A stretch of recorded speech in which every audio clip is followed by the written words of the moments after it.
Salut,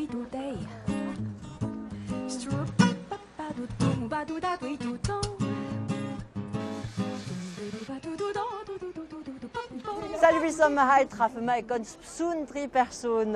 Der Germain Schrodi hat mit 70 einen ganz neuen Beruf gegründet. Er heißt du Französisch Olfacticien, das Wort auf Elsassisch habe ich noch nicht gefunden. Was ist der Beruf? Das sagen wir jetzt gleich. Premier choc quand on rentre à l'hôtel de la cathédrale, on écarquille les que tout ce qu'on voit, mais on respire aussi une ambiance qui est sympathique et qui fait tout de suite mettre en confiance quand on rentre chez toi. Salle da schafft der Germain Schrodi mit dem Direktor von dem 3-Stern-Hotel in Straßburg. Er empfiehlt ihm den besten Platz für seine Duftmaschine an der Stelle. Der Germain Schrodi ist Olfacticien, ein Wort, das er gefunden und sogar unter Schutz gestellt hat. Wie kennt man das sagen? Olfactiker, c'est ça, voilà. En français, c'est olfacticien. En alsacien, je dirais olfactiker wie Apotheker. Manche Luxushotel haben schon ihren Duft, eine Neuigkeit für die Leute herzuschauen. J'espère passer en 4 étoiles dans les mois qui viennent et j'ai besoin évidemment de trouver de nouvelles idées afin de donner le sentiment réel à notre clientèle qu'il se passe quelque chose d'un petit peu différent dans cette maison. Et j'ai toujours été persuadé depuis très très longtemps que l'olfactif, en tout cas le fait de rentrer dans un établissement, pour l'avoir vécu moi-même, et retrouver des odeurs fortes, originelles, que l'on peut faire évoluer au gré des saisons, pour moi c'est quelque chose de très très très important. Die Idee kommt von Amerika und verbreitet sich langsam im Land. Ein Bart, der einen Betrieb gegründet hat, ist der Germain Hoherschneider gewesen, meilleur ouvrier de France, bekannt von Straßburg auf Weißenburg, auch als Präsident von der Hornoer Geschäftsleute.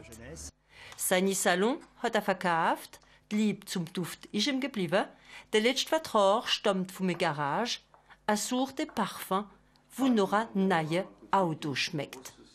Donc il faudrait qu'on trouve un peu des éléments de cuir, un petit peu de peinture, des éléments de caoutchouc, des éléments un peu évasifs aussi. Ça peut être un petit peu l'air marin ou des choses comme ça. Die Spezialisten sagen, dass 35% von was man im Kopf behalten, durch die Nase geht. Ein Argument, das im Marketing entwickelt wird, für besser zu verkaufen, zum Beispiel in der Elsasser Kinnes.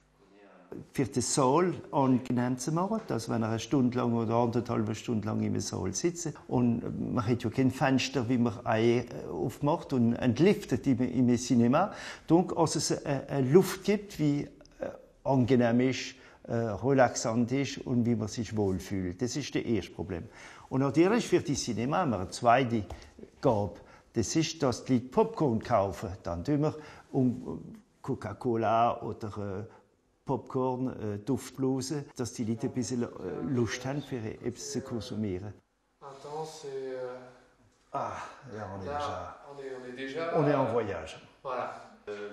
Ein Duft Schokolade, der von einer Bäckerei rauskommt, ein Meeresduft in einer Bank für die Kunden zu beruhigen.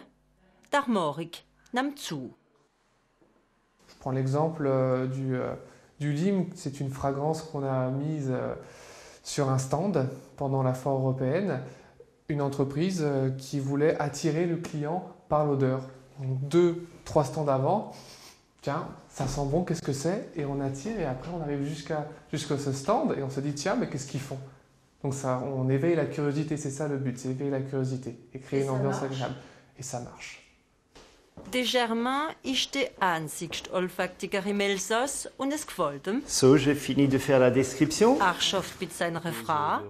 Mit 70 fängt das Leben an. Für mich ist das ein Motor. Es ist immer etwas zu machen oder entwerfen oder etwas gründen oder etwas unternehmen. Und es funktioniert so. Das will aber nicht heißen, dass ich nicht vom Leben profitiere. Ich nehme auch Ferien wie alle Leute, ich profitiere von guten Sachen vom Leben auch.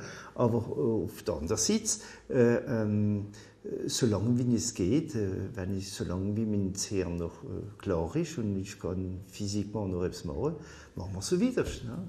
Voilà. Der Germain hat im Leben schon immer eine feine Nase gehabt.